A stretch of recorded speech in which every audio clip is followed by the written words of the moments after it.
حسبنا الله ونعم الوكيل، نعم المولى ونعم النصير، لا حول ولا قوة إلا بالله العلي العظيم. أعوذ بالله من الشيطان الرجيم. بسم الله الرحمن الرحيم. الحمد لله رب العالمين، والصلاة والسلام على سيد المرسلين سيدنا ونبينا وشفيعنا ومولانا أبي القاسم محمد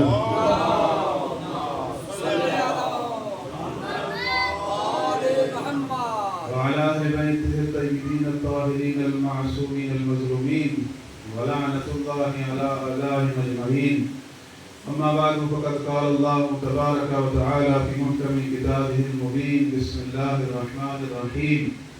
ومن يشاقق الرسول من بعد ما تبين له الهدى ويتبع غير سبيل المؤمنين نوله ما تولى ونصله جهنم وساءت مصيرا. صدق الله العلي العظيم. صلوات على محمد وعلى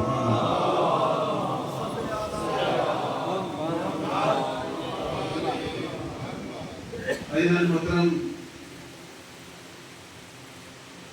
خمسہ مجالس جاری ہے اور ہماری یہ 13 مجالس ہیں. میں نے آپ کے سامنے عنوان رکھا تھا کل مومن اور امیر المومنین.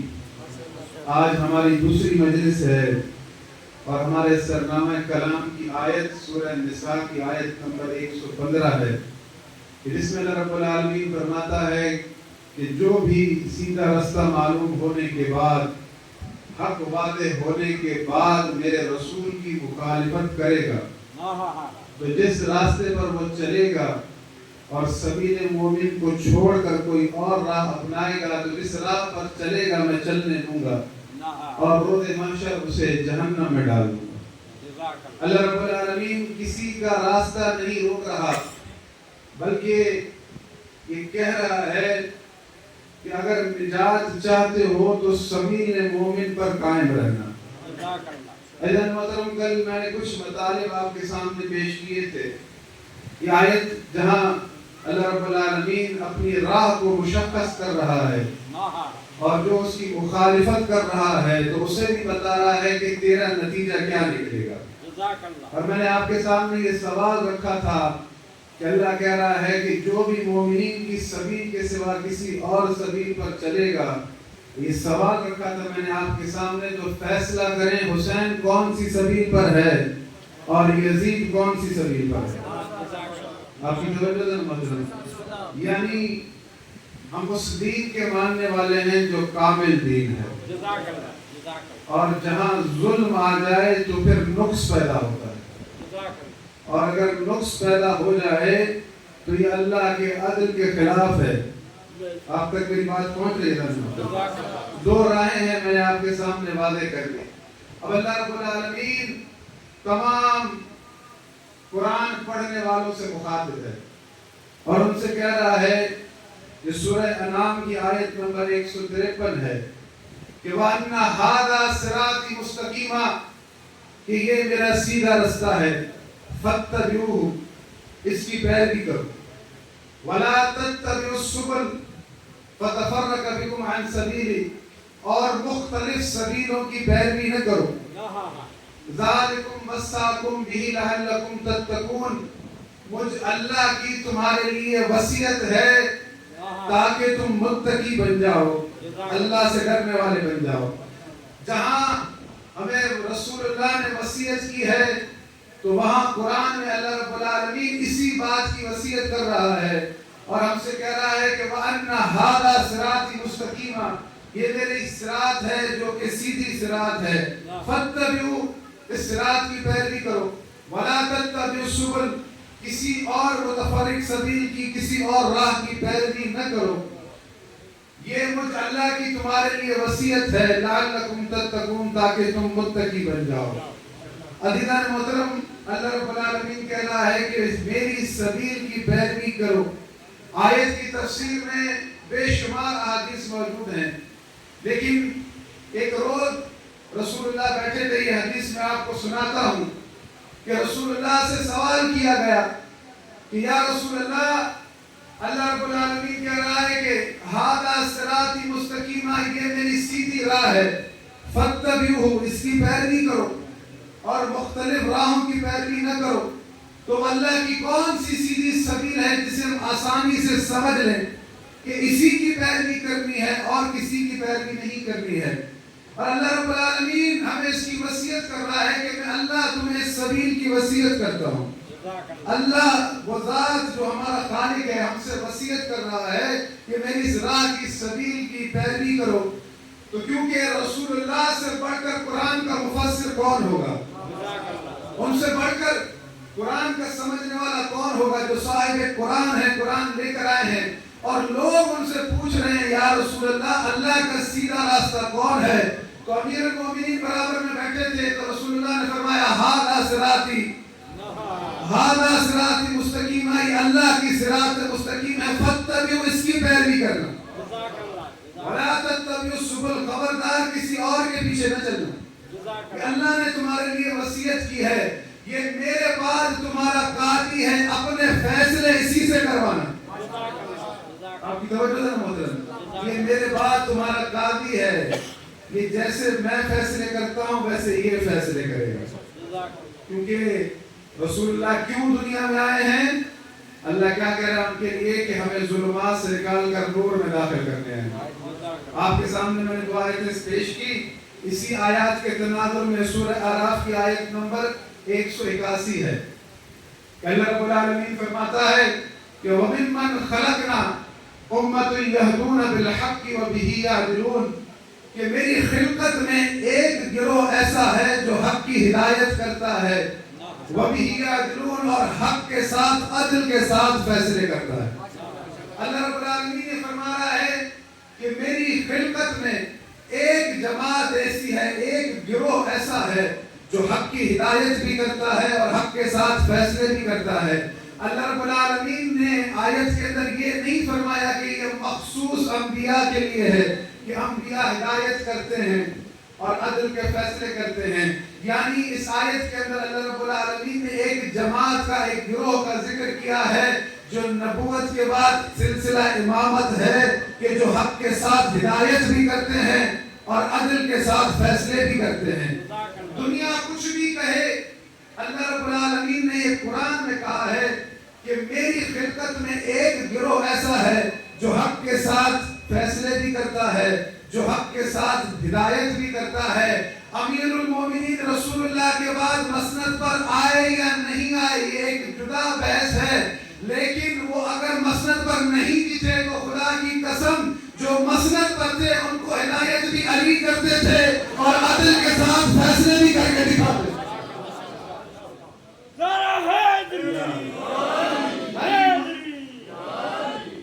لفظ پر غور کیجئے گا، علی مسند پر نہ بھی تھے لیکن کوئی بھی فیصلہ آتا تھا آخر لوگ مجبور ہو جاتے تھے کہ اگر عدل کا فیصلہ چاہتے ہو تو علی فیصلہ کرے گا۔ تو جو حق کے ساتھ عدل کا فیصلہ کرتا ہے تو اللہ کی طرف سے حق کے ساتھ ہدایت بھی وہی دیتا ہے، ہادی بھی وہی ہے، کیونکہ جس کے پاس ہدایت کرنے کا مادہ ہے اسی کے پاس عدل کے ساتھ فیصلے کرنے کا بھی مادہ ہے۔ بھلے لوگ دنیا کچھ بھی کہیں لیکن جو صاحب مسند ہو بھی گئے آخرکار کہنے پر مجبور ہوتے تھے اگر علی نہ ہوتا تو ہم ہلاک ہو جاتے۔ تو جو ہلاکت سے بچاتا ہے اور جو ہلاکت میں پڑ جائے یہ دونوں کبھی بھی برابر نہیں ہو سکتے۔ یہ اللہ کا فیصلہ ہے، یہ کبھی برابری ہو نہیں سکتی کہ جو ہلاکت سے بچائے اور جو ہلاکت میں پڑ جائے یہ دونوں کبھی بھی برابر ہو نہیں سکتے۔ اللہ کے رسول نے فرمایا تھا، میں نے آپ کے سامنے آیت پڑھی ہے، یا علی انت وشیعتک هم الفائزون، اے علی آپ اور آپ کے شیعہ کامیاب ہیں۔ شیعہ کیوں کامیاب ہیں؟ علی آپ کے شیعہ کیوں کامیاب ہیں؟ رسول اللہ کی بات پر غور کیجئے گا، اللہ کے رسول اس لیے کہہ رہے ہیں کہ اے علی آپ اور آپ کے شیعہ کامیاب ہیں کیونکہ علی کامیاب ہے، جو کامیاب کے رستے پر چلتا ہے وہ بھی کامیاب ہوتا ہے۔ اسی لیے اللہ نے کہا ہے کہ فاتبعوا، میری سبیل کی پیروی کرو اور مختلف سبیلوں کی پیروی نہ کرو، کیونکہ اگر کامیابی چاہتے ہو اگر کامیابی چاہتے ہو تو علی کی پیروی کرو، یہ رسول اللہ کا فیصلہ ہے۔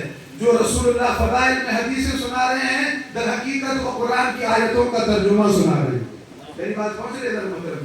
اب یہ سوال اٹھتا ہے، ہر دفعہ اٹھتا ہے، ہمیشہ بات دہرائی جاتی ہے کہ شیعوں نے امام حسین کو کربلا میں بلایا اور شیعوں نے امام حسین کو قتل کیا۔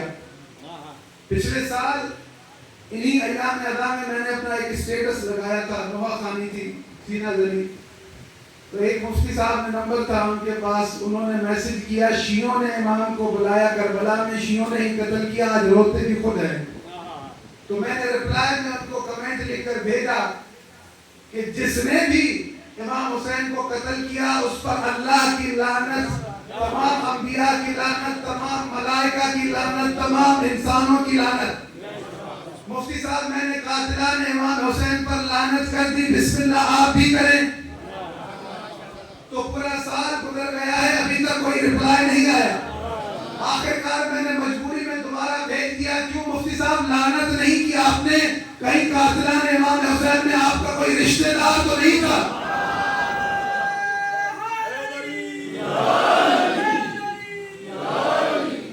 آپ کا کوئی رشتہ دار تو نہیں تھا؟ ابھی ہمارے نوجوان بیٹھے ہیں تو میں چاہتا ہوں کہ یہ چیز کلیئر ہو جائے۔ جو بات جو ہے لوگ الجھاتے ہیں، جو لوگ ظالموں کی فیور کرتے ہیں، ان کا ہدف ہی یہی ہوتا ہے کہ وہ باتوں کو الجھائیں۔ وہ قوم جس نے 1400 سال سے امام حسین کے مسائل پر گریہ کیا، فرش ادا بچھایا، اس پر یہ بہت بڑا بہتان ہے۔ اگر کوئی یہ کہتا ہے کہ شیعوں نے امام حسین کو قتل کیا تو یہ بات آپ نوجوانوں کو ناگوار گزرتی ہوگی یقیناً کہ ایسا کیوں کہتے ہیں۔ میں آج چاہتا ہوں کہ اس سوال کا جواب ممبر سے دوں۔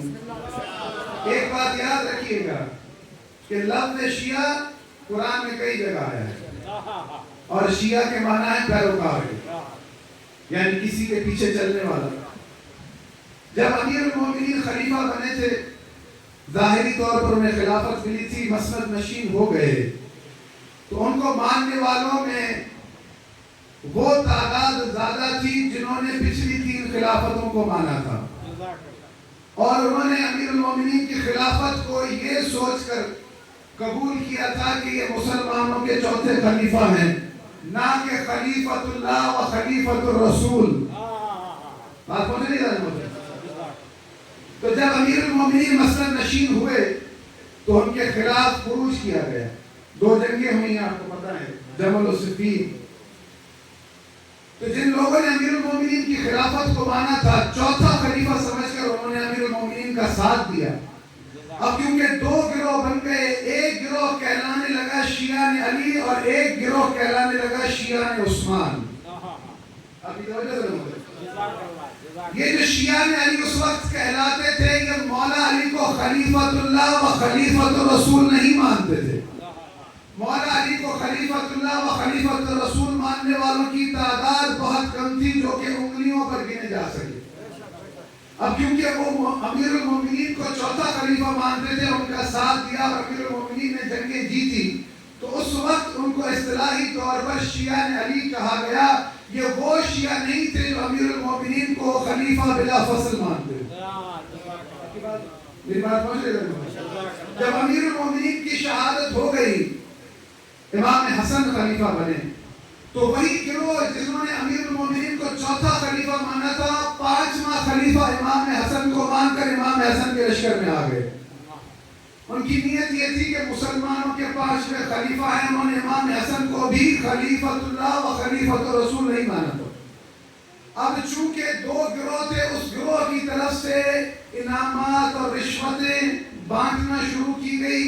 جیسے آج کل سیاسی طور پر جیسے سیاسی حکمران بنتے ہیں، لوگوں نے اپنی وفاداریاں تبدیل کرنا شروع کی، امام حسن کا ساتھ چھوڑ دیا، تو امام حسن نے اپنے حقیقی شیعوں کی جان بچانے کے لیے حکومت کو دے دیا۔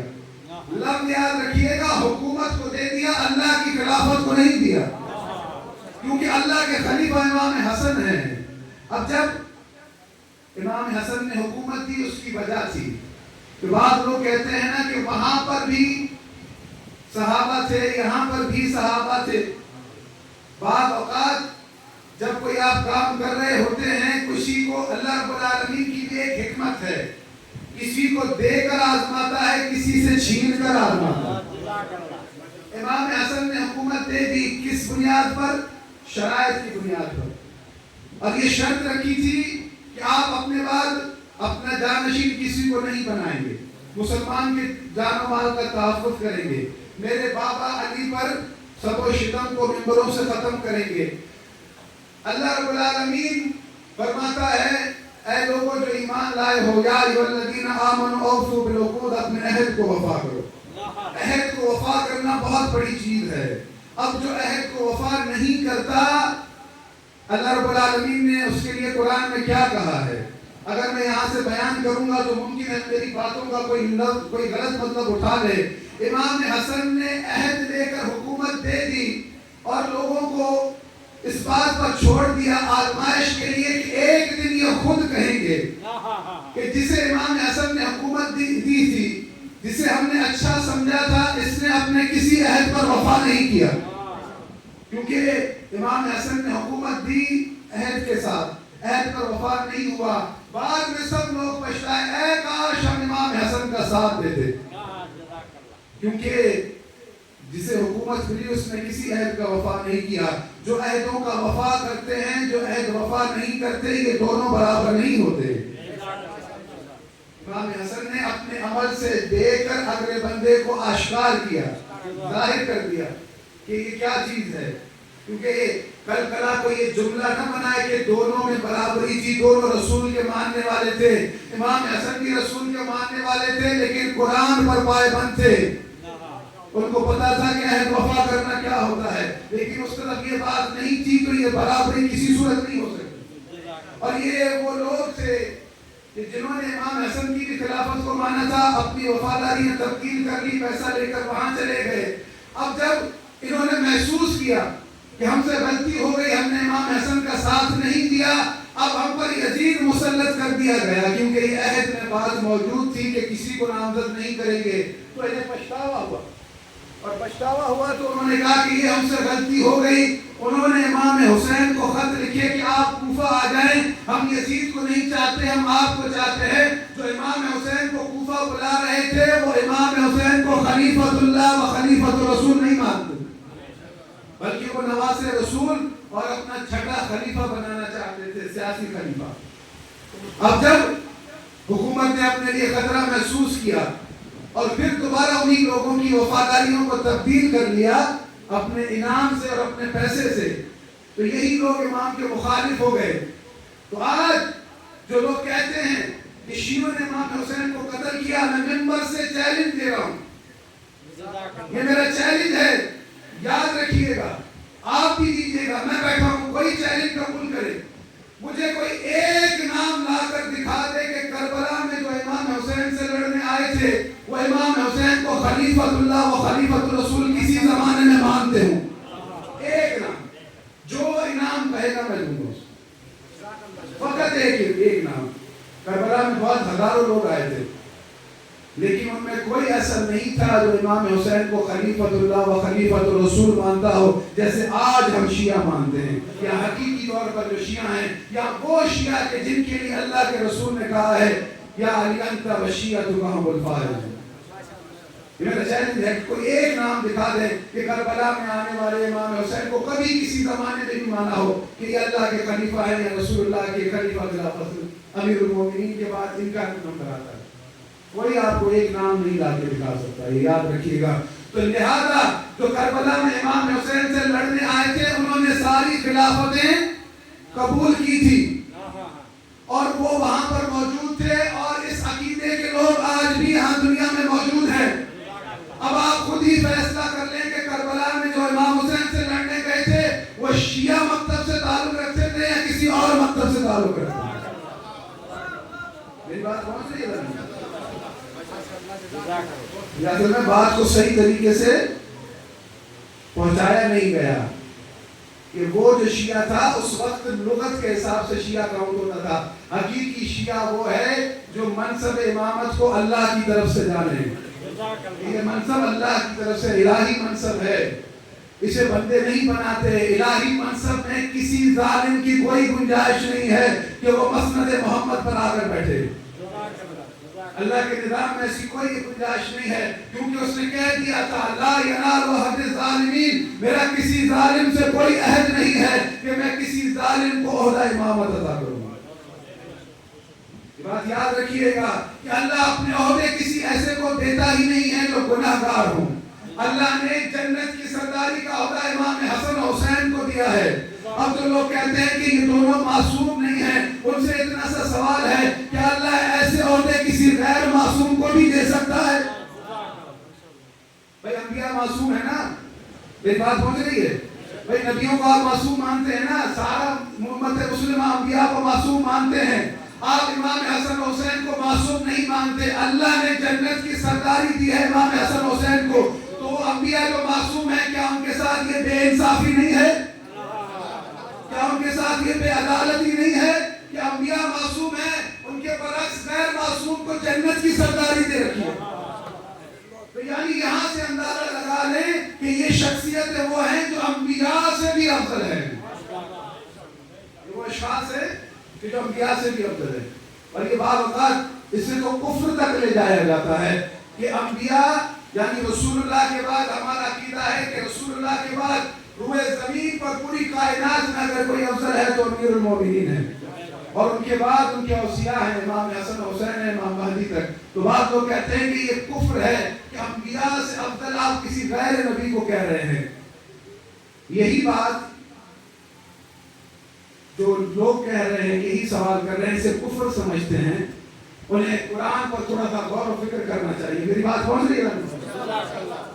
آپ تھکے تو نہیں ہیں؟ میں اپنی بات چاہ رہا ہوں کہ آسانی سے آپ تک پہنچا دوں. میں دلیل دینا چاہتا ہوں کہ بھائی آپ مانتے ہیں کہ اہل بیت انبیاء سے افضل ہے، دلیل کیا ہے؟ یہ مجالس ہماری ہیں ہی اسی لیے کہ ہم اپنے نوجوانوں کو بتائیں کہ اگر ہم یہ عقیدہ رکھتے ہیں کہ اس کے پیچھے دلیل کیا رکھتے ہیں. یہ سوال کہ اب امیر المومنین انبیاء سے افضل ہیں، اس کا جواب خود امام نے دیا ہے. وہ بہترین جواب ہے اور قرآنی جواب ہے. امام جعفر صادق علیہ السلام سے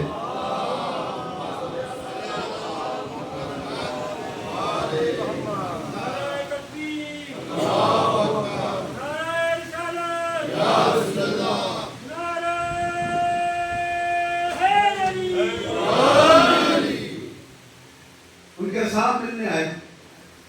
اب یہ در حقیقت ہماری تربیت کے لیے ہے.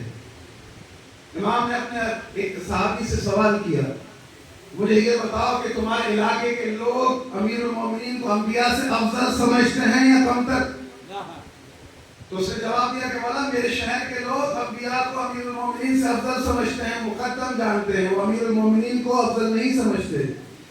تو امام کہہ رہے ہیں کہ تم ان کی اس بات کا جواب قرآن سے کیوں نہیں کرتے؟ تو اس نے پوچھا کہ مولا قرآن سے مقابلہ کیسے کریں؟ کہا میں تمہیں بتاتا ہوں کہ قرآن کہتا ہے کہ علی رسول اللہ کے بعد انبیاء سے افضل ہے. کہا مولا بتائیے. امام نے آیت پڑھی قرآن کی کہ اللہ رب العالمین فرماتا ہے وَلِنُعَلِّمَهُ مِن تَعْبِيرِ الْأَحَادِيثِ، ہم نے یوسف کو خواب کی تعبیر کا علم دیا. وہ ایک خاص مخصوص علم تھا. پھر امام جعفر صادق نے دوسری آیت پڑھی کہ وَلَقَدْ جَاءَ عِيسَىٰ بِالْبَيِّنَاتِ وَلِأُبَيِّنَ لَكُمْ بَعْضَ الَّذِي تَخْتَلِفُونَ فِيهِ، کہ ہم نے عیسیٰ کو واضح نشانیوں کے ساتھ بھیجا، بعض علم دے کر، خاص محدود. پھر امام نے تیسری آیت پڑھی حضرت سلیمان کے لیے وَعَلَّمْنَاهُ صَنْعَةَ لَبُوسٍ لَكُمْ، کہ ہم نے سلیمان نبی کو زرع سازی کا علم دیا. وہ ایک خاص مخصوص علم تھا. پھر امام نے چوتھی آیت پڑھی کہ ہم نے موسیٰ کو بھیجا واضح نشانیوں کے ساتھ، بعض علم دے کر. یعنی ہر نبی کے پاس ایک خاص علم ہوتا تھا، بعض علم، خاص چیز کا علم. لیکن اللہ رب العالمین فرماتا ہے سورہ نحل کے اندر کہ وَنَزَّلْنَا عَلَيْكَ الْكِتَابَ تِبْيَانًا لِكُلِّ شَيْءٍ وَهُدًى وَرَحْمَةً وَبُشْرَىٰ لِلْمُسْلِمِينَ، کہ اے محمد ہم نے آپ پر وہ کتاب نازل کی ہے جس میں ہر چیز کا مفصل بیان ہے. ہر چیز کا مفصل بیان ہے. تِبْيَانًا لِكُلِّ شَيْءٍ، بیان نہیں تبیان. تبیان وہ جس کا کوئی رد نہ کر سکے، یعنی ایسا کلام. وَهُدًى وَرَحْمَةً وَبُشْرَىٰ لِلْمُسْلِمِينَ، اس کتاب کے اندر ہدایت بھی ہے، بشارت بھی ہے مسلمانوں کے لیے. اللہ کہہ رہا ہے کہ ہم نے یہاں پر وہ کتاب نازل کی ہے جس میں تمام کا تمام مفصل بیان ہے. آپ کی توجہ محترم. اب امام فرماتے ہیں کہ یہ آیت اتری ہے رسول اللہ کے لیے کہ ان کے اوپر ایسی کتاب نازل ہوئی ہے کہ جس میں ہر چیز کا مفصل بیان ہے. اب رسول اللہ کے بعد اللہ رب العالمین نے رسول اللہ کے جب آخری دن تھے ان پر وحی بھیجی کہ محمد تمہارا اب میرے پاس آنے کا وقت آ گیا ہے، جو کچھ میں نے علم تمہیں دیا ہے وہ سارا کا سارا علی کو دے دو. اور رسول اللہ نے فرمایا ہے انا مدینۃ العلم وعلی بابها، میں علم کا شہر ہوں اور علی اس کا دروازہ ہے.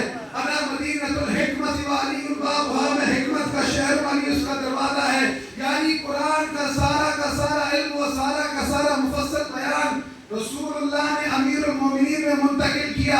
یعنی رسول اللہ وہ ذات ہے جن کے پاس آدم سے لے کر عیسیٰ تک جتنے نبی آئے ہیں سارا کا سارا علم رسول اللہ کو اللہ رب العالمین نے دیا. رسول اللہ کے بعد یہ سارا علم منتقل ہوا امیر المومنین میں. تو جس کے پاس علم زیادہ ہے فضیلت میں بھی وہی زیادہ ہے. جس کے پاس علم زیادہ ہے فضیلت میں وہی زیادہ ہے. اگر میں آج اس زمانے میں ابھی اس آیت کو پڑھ رہا ہوں کہ وَنَزَّلْنَا عَلَيْكَ الْكِتَابَ تِبْيَانًا لِكُلِّ شَيْءٍ، ہم نے آپ پر وہ کتاب نازل کی ہے جس میں ہر چیز کا مفصل بیان ہے.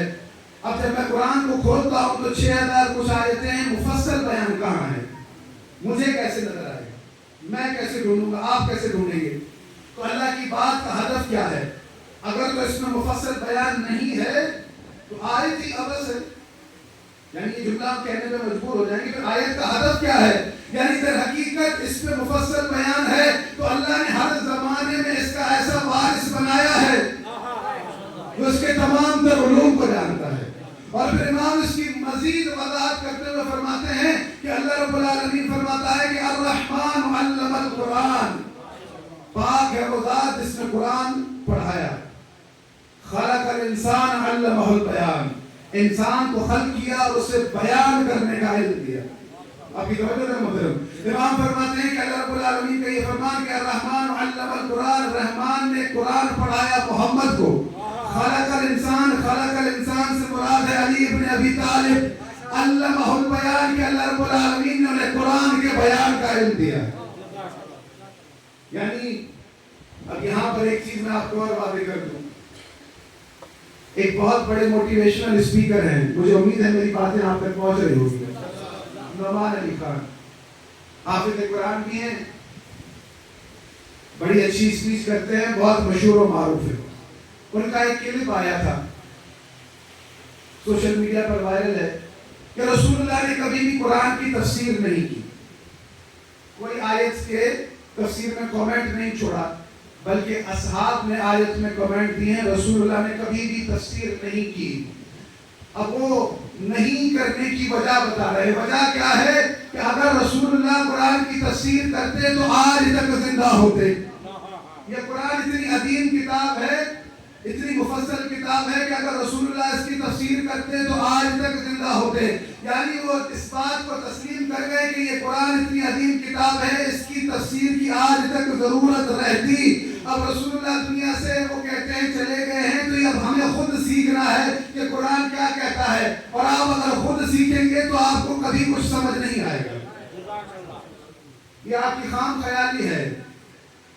اب سوال یہ ہے کہ رسول اللہ تو سارے قرآن کے علوم جانتے تھے، ساری حکمتیں جانتے تھے، لیکن جو لوگ رسول اللہ کے سامنے تھے کیا ان کی اتنی ذہنی کیپیسٹی تھی کہ رسول اللہ ساری قرآن کی حکمتیں بیان کرتے اور ان کے ذہنوں میں آ جاتی؟ اللہ بھی تو بندے سے ویسی بات کرتا ہے جیسا اس کا ذہن ہے. اب کسی نے 40 سال، کسی نے 50 سال، کسی نے 60 سال بت پرستی کی ہے، جاہلیت کی زندگی گزاری ہے، اب یہ کلمہ پڑھ کے مسلمان ہوا ہے. اب رسول اللہ اس کو ساری حکمتیں سنا بھی دیں تو ذہن میں اتنی گنجائش نہیں ہے کہ قرآن کی ساری حکمتوں کو سمجھ سکیں. اسی لیے رسول اللہ نے فرمایا تھا انا مدینۃ الحکمت وعلی بابها، میں کا شہر علی اس کا باب ہے. یعنی میں اگر دنیا سے چلا گیا، تمہاری یہ جو تم جو میرے سامنے موجود ہو، تمہارے ذہن ایسے ہے نہیں کہ قرآن کی ساری حکمتیں سمجھ جاؤ. تمہارے بعد تمہاری نسلیں آئیں گی، ان کے سوالوں میں اضافہ ہوگا، نسلیں در نسلیں آگے بڑھیں گی. تو جیسے جیسے وہ بڑھیں گے، ان کا علم رشد کرے گا، عقل رشد کرے گی، ان کے سوالوں میں اضافہ ہوگا. تو میں نے ایسا فرد زمانے میں چھوڑ رکھا ہے جو ان کے سوالوں کے جواب دے گا، جو ان کو تمام تر حکمتیں سکھائے گا. کیونکہ بیک وقت یہ چیز ناممکن تھی کہ پورے قرآن کی حکمتیں سنائی جاتی، بلکہ اللہ کے رسول نے ایسا نظام دے دیا لوگوں کے لیے قیامت تک کے لیے کہ میں قرآن کے ساتھ ساتھ اہل بیت چھوڑے جا رہا ہوں. ایک اس کا صاحب موجود ہے جو اس کے سارے مفصل بیان جانتا ہے.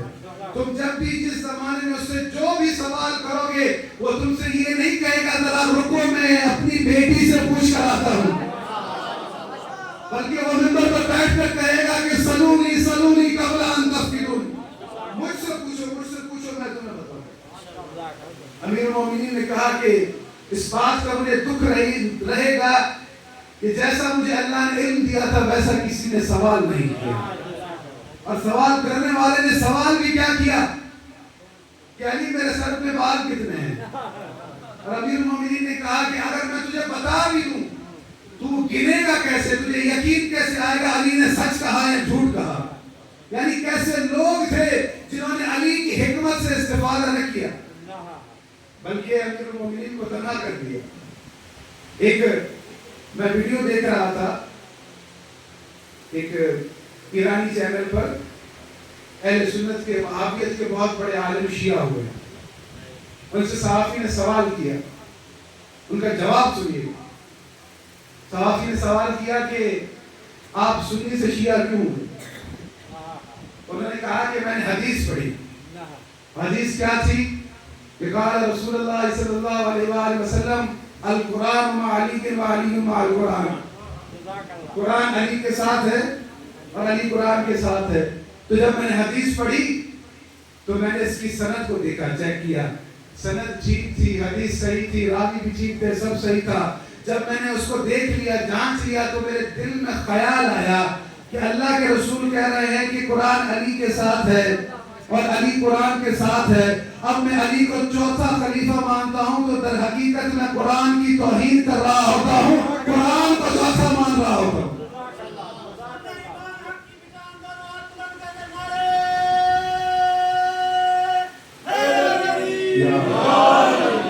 میں اگر یہ کہتا ہوں کہ علی چوتھے خلیفہ ہیں تو میں در حقیقت رسول اللہ کی بات کی توہین کر رہا ہوتا ہوں کہ رسول اللہ تو کہہ رہے ہیں کہ قرآن علی کے ساتھ ہے، علی قرآن کے ساتھ ہے. تو جس کے ساتھ قرآن ہے وہ چوتھے نمبر پر کیوں ہے؟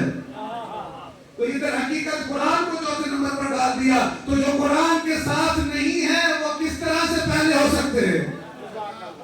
ابھی توجہ نہ مطلب، یعنی در حقیقت یہ قرآن کی توہین ہے کہ جو قرآن کے ساتھ ہے اور قرآن اس کے ساتھ ہے وہ چوتھے نمبر پر آئے. یہ تو اللہ رب العالمین کی حکمت تھی کہ امیر المومنین کو ظاہری خلافت ملی، ورنہ ممکن ہے شاید آج آپ ہم یہاں نہ ہوتے اور یہ فرش اللہ بشر نہ ہوتا. یعنی اللہ رب العالمین نے جسے قرآن کے ساتھ رکھا ہے اور قرآن اس کے ساتھ ہے تو پہلا نمبر بھی وہی ہے. یہ تو ہم امیر المومنین سے کہتے ہیں کہ یہ کہتے ہیں کہ امیر المومنین خلیفہ بلا فصل ہے، رسول اللہ کے اللہ کے خلیفہ ہیں. یہ اس لیے نہیں کہتے کہ ہمیں ان سے محبت ہے، وہ رسول اللہ کے رشتہ دار ہیں، ان کے داماد ہیں. نہیں بھائی، اللہ کہہ رہا ہے علی پہلا ہے. ہمارے پاس قرآن کی دلیل ہے، قرآن کہہ رہا ہے کہ علی پہلا ہے، حق بندہ ہے. میں ایک بیٹھا تھا مناظرے کے اندر، آپ نے دیکھا ہو شاید کہ مفتی صاحب نے کہا کہ امام حسین نے طلب نہیں کی حکومت، اس لیے لوگوں نے انہیں نہیں بنایا. تو میں نے کہا کہ آپ کیا چاہتے ہیں کہ حسین لوگوں کے در پر جاتے ان سے کہتے مجھے خلیفہ بناؤ؟ وہ حسین ہیں، وہ لوگوں کے پاس نہیں جائیں گے. کنواں پیاسا کنویں کے پاس جاتا ہے، کنواں پیاسے کے پاس نہیں جاتا. امام حسین کبھی بھی لوگوں کے در پر نہ جاتے، یہ سیاست نہ کرتے کہ تم مجھے بناؤ، بلکہ اللہ کی طرف سے امام وہ ہوتا ہے جسے لوگ امید سے دیکھیں گے یہ ہمیں نجات دے گا. حسین نجات کی کشتی ہیں. مجھے یاد آ رہا ہے، میں اکثر اس حدیث کو بار بار دہراتا ہوں کہ یہ نوجوان ہمارے آ کر مجلس میں بیٹھتے ہیں انہیں پتہ چلے، یہ باتوں کو دہرایا جانا اس لیے ہوتا ہے کہ انہیں سمجھ میں آئے کہ اللہ کیا چاہتا ہے۔ اللہ رب العالمین راہ ہدایت دکھاتا ہے۔ امیر المومنین تیسرا دن تھا، ابھی خلافت قائم ہوئی ہے، تیسرا دن تھا، تو دربار خلافت میں ایک سوال آیا، شرعی سوال، تو ان کو پتہ ہی نہیں تھا۔ لوگوں سے پوچھا گیا آپ کو پتہ ہے؟ کسی کو پتہ نہیں۔ تو کہنے والے کسی نے کہا کہ اس کا اگر کوئی جواب دے سکتا ہے تو علی دے سکتا ہے۔ اب حضرت سلمان فارسی جیسی شخصیت ہیں، وہ کہہ رہے ہیں کہ لوگ اٹھے علی سے پوچھنے کے لیے سوال، تو مجھے لگا کہ علی نہیں بتائیں گے اور نہیں بتانا چاہیے۔ لوگ آئے امیر المومنین کے دروازے پر، دروازہ بجایا، امیر المومنین باہر آئے، لوگوں نے سوال پوچھا، امیر المومنین نے فوراً جواب دے دیا۔ اکثر ہمارے نوجوان پوچھتے ہیں کہ علی کیوں بتاتے تھے، تو امیر المومنین نے فوراً جواب دے دیا۔ یہی سوچ حضرت سلمان فارسی کی تھی، وہ یہی سوچ رہے تھے کہ علی نہیں بتائیں گے اور نہیں بتانا چاہیے۔ جب لوگوں نے جواب لے لیا چلے گئے، حضرت سلمان آئے امیر المومنین کے پاس، یا علی یہ آپ نے کیا کیا؟ یہی تو موقع تھا کہ احساس دلایا جاتا کہ یہ منصب ان کا نہیں ہے، آپ نے سوال کا جواب کیوں دیا؟ تو امیر المومنین نے حضرت سلمان سے کہا کہ سلمان میں تو ان کو قرآن یاد دلا رہا تھا، اور امیر المومنین نے وہاں پر آیت پڑھی سورہ یونس کی کہ أَفَمَن يَهْدِي إِلَى الْحَقِّ أَحَقَّ يُتَّبَعَ أَمَّن لَا يَهْدِي إِلَّا يُهْدَىٰ فَمَا لَكُمْ كَيْفَ تَحْكُمُونَ۔ حق یہ ہے کہ جو حق کی ہدایت کرے پیروی اس کی کرو، نہ کہ اس کی پیروی کرو جو خود محتاج ہدایت ہے۔ فَمَا لَكُمْ كَيْفَ تَحْكُمُونَ، تو یہ کیسی کتاب ہے؟ امیر المومنین نے حضرت سلمان سے کہا سلمان انہیں اتنی سی بات سمجھ میں نہیں آتی کہ اللہ ان سے کیا چاہتا ہے؟ اللہ یہ چاہتا ہے کہ جو حق کی ہدایت کرے پیروی اس کی کرو، نہ کہ اس کی پیروی کرو جو خود محتاج ہدایت۔ فما لکم کیف تحکمون، تم یہ کیسی قضاوت کرتے ہو؟ امام نے فرمایا میں تو ان کو قرآن یاد دلا رہا تھا، یعنی اس سے پڑھ کر امام کس طریقے سے آسانی سے سمجھائیں کہ یہ منصب الہی ہے کہ جو حق کی ہدایت کرے وہ مسند نشین ہو، نہ کہ وہ مسند نشین ہو کہ جو خود محتاج ہدایت ہو۔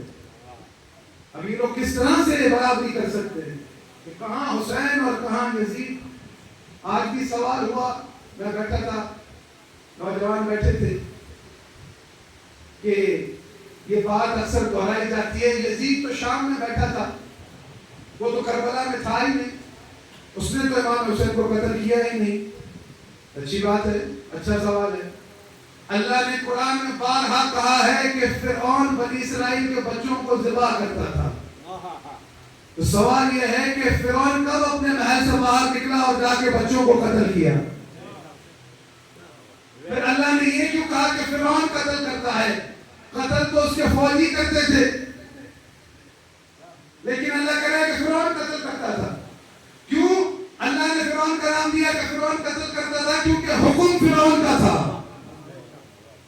کوئی یہ نہ دلیل بنائے کہ یزید شام میں بیٹھا تھا، وہ تو کربلا میں تھا ہی نہیں۔ بات یہ ہے کہ وہ شام میں بیٹھا ہو یا مدینے میں ہو یا کسی اور شہر میں ہو، حکم کس کا تھا؟ بیعت کس نے طلب کی تھی؟ کون چاہتا تھا کہ حسین میری بیعت کریں، میری کریں؟ آپ کی توجہ ہے محترم، میری بات سمجھ رہی ہے؟ یعنی کوئی کچھ بھی کر لے لیکن اللہ دیکھ رہا ہے۔ اللہ رب العالمین فرماتا ہے یعلم خائنۃ الاعین وما تخفی الصدور، وہ تمہاری جو آنکھوں سے اشارے کرتے ہو نا ان خیانتوں کو بھی دیکھتا ہے، اور تمہارے دلوں میں کیا چھپا ہے اسے بھی جانتا ہے۔ یہ تجارت کسی کو کوئی فائدہ نہیں دے گی، خدا کی قسم نام حسین عزت ہے۔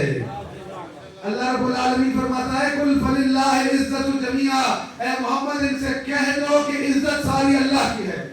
الیہ یصعد الکلم الطیب والعمل الصالح یرفعہ، یہ پاک کلمہ طیبہ اللہ کی طرف لوٹتا ہے، عمل صالح اسے رفعت بخشتا ہے۔ اللہ کی طرف اگر کسی کو عزت چاہیے تو کلمہ طیبہ سے ملتی ہے۔ یہ کلمہ طیبہ کیا ہے کہ جس کے ہونے سے اللہ کے یہاں عزت ملتی ہو۔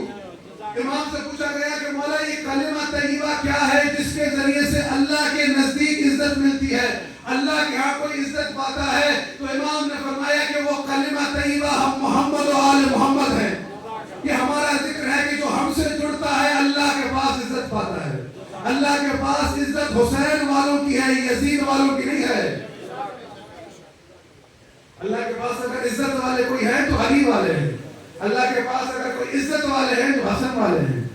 اللہ کے پاس کوئی عزت والے ہیں تو محمد والے محمد والے ہیں. اللہ کا تقرب ملتا ہے اسی ذریعے سے. اللہ کے پاس عزت ملتی ہی اسی ذریعے سے. آپ کی توجہ ہے محترم. بس وقت ہمارا تمام ہو رہا ہے کیونکہ یہ دن ایسے ہیں. میں ضروری سمجھتا ہوں کہ سوالات کے جواب بھی چلتے رہیں اور ہمارا موضوع بھی چلتا رہے. بس آخری بات ہے کہ امام جعفر صادق علیہ السلام سے سوال ہوا.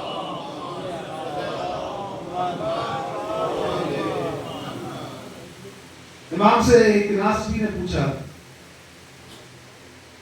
تنزیہ طور پر کہ سارے امام جو بنے ہیں امام حسین کی اولاد میں سے بنے, امام حسن کی اولاد میں سے کوئی امام کیوں نہیں ہے؟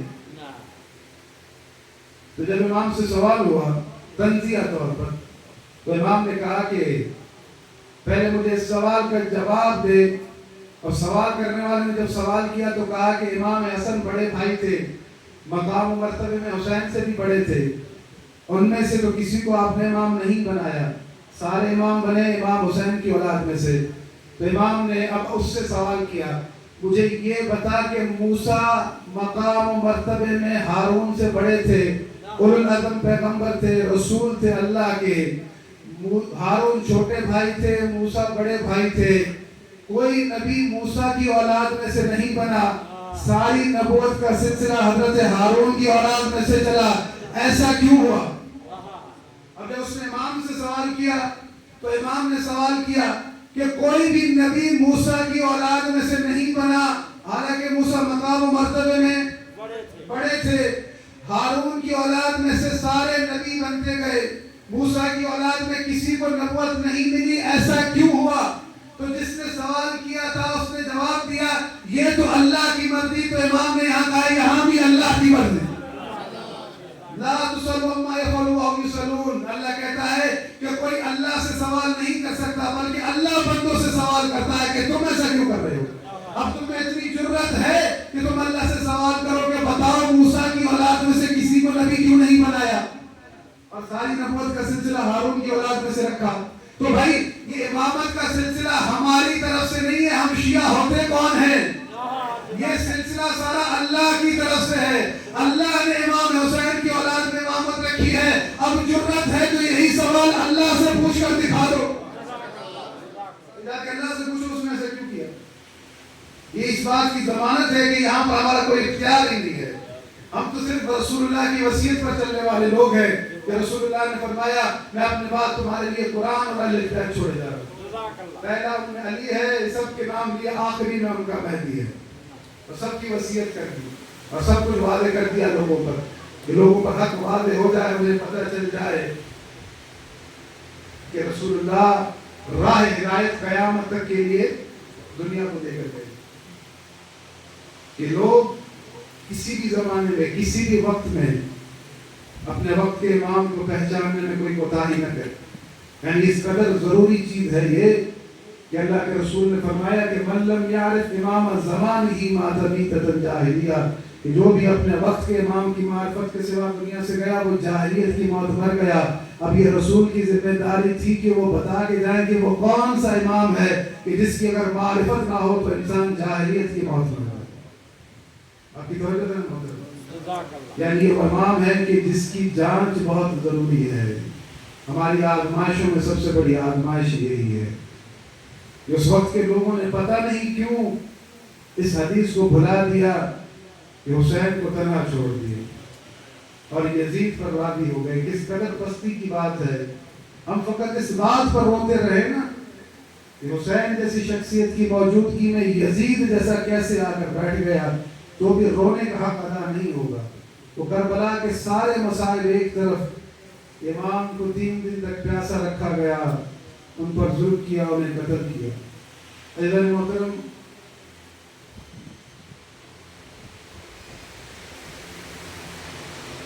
اس قدر مسائل ہیں اور اللہ رب العالمین نے یہ وعدہ کیا تھا حسین کے ساتھ. قرآن میں وعدہ ہے کہ وَلَتَنْصُرَنَّ اللَّهَ مَن يَنْصُرُهُ، اللہ ضرور اس کی مدد کرے گا جس نے اللہ کی مدد کی. امام حسین نے اللہ کی مدد کی، اللہ نے امام حسین کی مدد کی، اور آج تک ذکر حسین مٹ نہ سکا. ظالم حکومتوں نے کوششیں کر لی لیکن ذکر حسین مٹا نہ سکے. آپ لوگ آج اس دور میں مشکلات اتنی نہیں دیکھتے، بہت آسانی ہو گئی ہے، فرش ادا بچھاتے ہیں، اداکاری کرتے ہیں، لیکن مومنین نے بہت مشکلات دیکھی کہ فرش ادا بچھانا ان کے لیے کس قدر مشکل ہوتا تھا، کہ کس قدر ان پر ظلم و ستم کیے جاتے تھے. یہ وہ کتابیں ہیں جہاں جو حرم میں چھپتی ہے معجزات امام میں، ان میں یہ قصے موجود ہیں کہ عراق کے ایک شہر کا ایک ایسا امیر بنا جو ناسبی تھا. ایک ایسا امیر مقرر ہوا جس نے آتے ہی شہر میں اعلان کیا، پہلا آرڈر یہ جاری کیا کہ میں حسین کی عزاداری نہیں ہونے دوں گا. یہاں تک کہ جو شیعہ عزاداری کرواتے تھے ان سے ان کا مال چھین لیا.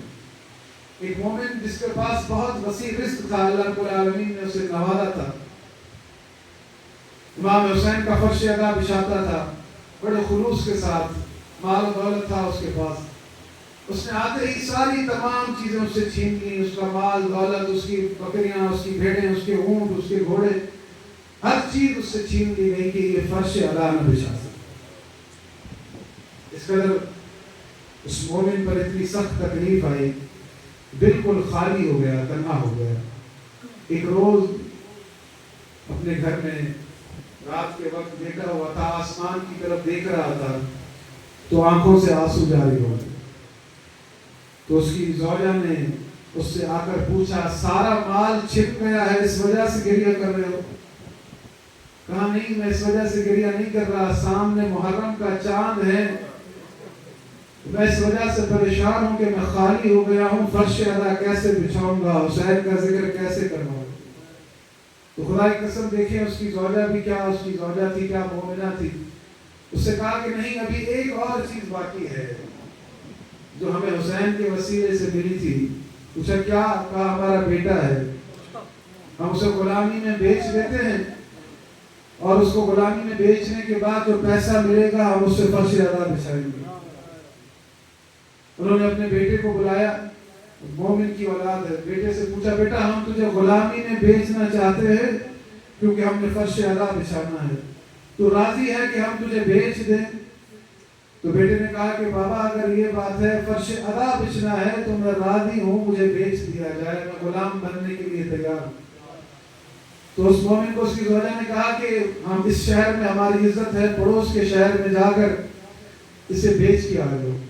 تو شخص اپنے بیٹے کو لے کر گیا جہاں غلام بکتے تھے منڈی میں، وہاں جا کر بیٹے کو لے کر کھڑا ہو گیا. ایک شخص آیا، اس نے پوچھا بیچتے ہو غلام؟ کا ہاں. کتنے کا ہے؟ اس نے قیمت بتائی، قیمت اس نے دے دی، بیٹے کی قیمت لے لی. باپ بیٹے نے دونوں ایک دوسرے کو الوداع کیا، دونوں بہت روئے، آخر دونوں ایک دوسرے سے جدا ہو گئے. وہ شخص مومن لوٹا، اپنے گھر واپس سامان لیا، تبرک بنانے کے لیے شہر میں اعلان کروایا کہ آج میرے گھر فرش ادا بچھے گا، مومنوں آج آنا، فرش ادا پر حسین کے لیے ماتم و گریہ ہوگا. اس نے فرش ادا بچھانے کے لیے اعلان کیا، فرش ادا بچھایا، رات کو سو گیا. جب سویا تو دروازہ بجا، دروازے پر گیا، دروازہ کھولا تو دیکھا بیٹا سامنے. تو پکار کر کہا کہ اے میرے بچے تو اپنے مالک سے کیوں بھاگ کر آیا ہے؟ میں نے تو تجھے بیچ دیا، تیری قیمت لے لی، یہ تو غلط بات ہے، عہد کو وفا نہ کرنا. ہم مومن ہیں، عہدوں کو وفا کرتے ہیں، تو کیوں واپس آیا ہے؟ تو اس کے بیٹے نے کہا کہ نہیں بابا میں بھاگ کر نہیں آیا ہوں، میرے مالک نے مجھے واپس بھیجا ہے. کہا ایسا کیا ہوا؟ کہا جب آپ نے مجھے بیچ دیا، میری قیمت لے لی، چلے گئے، تو جس نے مجھے خریدا تھا اس نے میرا ہاتھ پکڑا اور ہم جا رہے تھے، تو اس نے مجھ سے میرا نام پوچھا، میں نے نام بتایا. پھر میں نے ان سے پوچھا جنہوں نے مجھے خریدا تھا، میں نے پوچھا کہ آپ بتائیں آپ کا نام کیا ہے؟ تو انہوں نے کہا کہ میں ہی تو وہ غریب ہوں اور پیاسا ہوں جس کے لیے تیرا باپ تجھے بیچ کر گیا ہے. اپنے بابا سے کہنا کہ میری ماں فاطمہ زہرا نے تیرے لیے سلام بھیجا ہے. اور کہہ رہی تھی مرحبا تجھ پر سلامتی ہو تیری اس محبت پر کہ تو نے میرے مظلوم بچے کے لیے اپنے بچے کو بیچا ہے. اپنے بابا سے کہنا کہ ہم بیٹے دیتے ہیں لیتے نہیں ہیں. بڑا مشکل ہے. ہم زیادہ سے زیادہ فرش ادا بچھاتے ہیں لیکن بیٹے دینا مشکل ہے. حسین نے بیٹے دی ہیں, قربان کی ہیں کربلا کے میدان میں. اور یہ فقط قربان نہیں کیے ہیں بلکہ یہ جب کربلا کا سفر آگے بڑھا ہے اور حسین کا وہ بیٹا جو امام بنا ہے جسے زین العابدین کہتے ہیں, خدا نہ کرے کہ حجت خدا پر کبھی ایسا وقت آئے کہ اس کے ہاتھوں میں ہتھکڑیاں ہوں, پیروں میں بیڑیاں ہوں اور اسے اپنی ناموس کے ساتھ بازاروں میں جانا پڑے اور شرابی کے دربار میں جانا پڑے. صحابی رسول ہے زید بن ارقم وہ کہتے ہیں کہ میں نے منظر دیکھا کہ ایک قافلہ آ رہا ہے. وہ قافلہ جسے باغیوں کا قافلہ کہہ کر پکارا جا رہا تھا کہ اس قافلے میں نے دیکھا کہ کچھ بیویاں ہیں جو بے ردا ہیں, بے مکنا و چادر ہیں, وہ اونٹوں پر سوار ہیں اور کچھ سر ہیں جو نیزوں پر بلند ہیں اور ایک قیدی ہے جس کے گلے میں توق ہے, سر جھکائے آگے چل رہا ہے.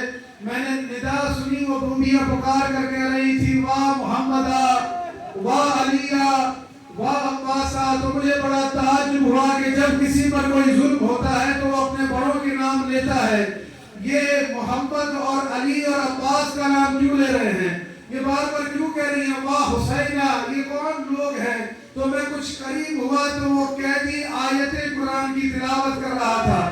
میں جیسے ہی آگے بڑھا اس نے قرآن کی آیت تلاوت کی, انما یرید اللہ لیذھب عنکم الرجس اہل البیت ویطہرکم تطہیرا. تو میں نے کہا یہ تو وہ آیت ہے جو میرے رسول کے اہل بیت کے لیے اتری ہے.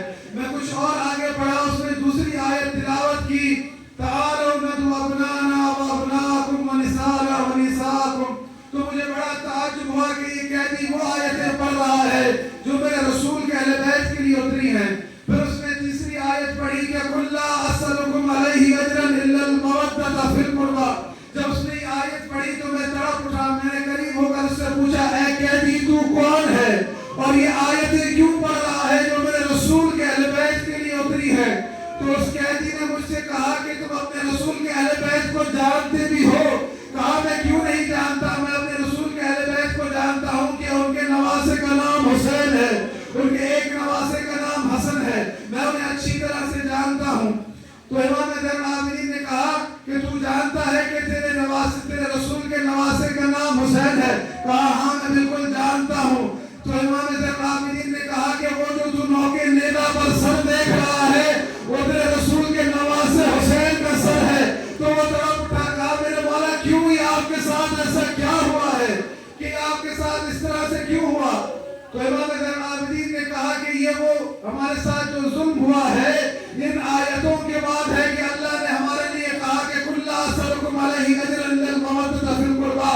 اللہ نے ہماری مودت کا حکم دیا ہے.